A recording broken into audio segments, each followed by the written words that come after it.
And so now we transition by the grace of God, by the power of the Holy Spirit, His transforming work in our lives, we become patient. We become patient. And Paul emphasizes this in Ephesians 4, verses 2 and 3. With all humility and gentleness, with patience, bearing with one another in love, making every effort to keep the unity of the Spirit through the bond of peace. So just as I presented a definition of impatience, I want to do the same thing for patience.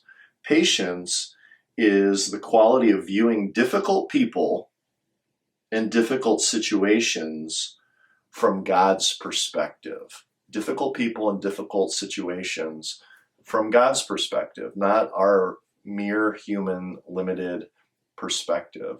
So Van, with that in mind, what's an example of how God has helped you become more patient in your life? So I have a 2-year-old daughter, and I think about all that I've learned from being a parent over these last 2 years.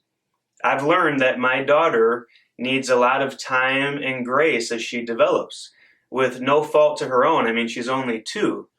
But it also reminds me of how much time and grace I need from other people, but ultimately from God.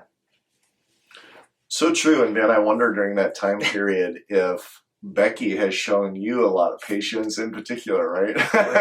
Oh, yeah. I mean, we all have a lot to learn in this process. And I think that as God works in our hearts, we come to the realization that God's transforming work takes time in our own lives and in other people's lives. And it eventually becomes the very pool in which we stand, a pool of grace, a pool of patience, a pool of love.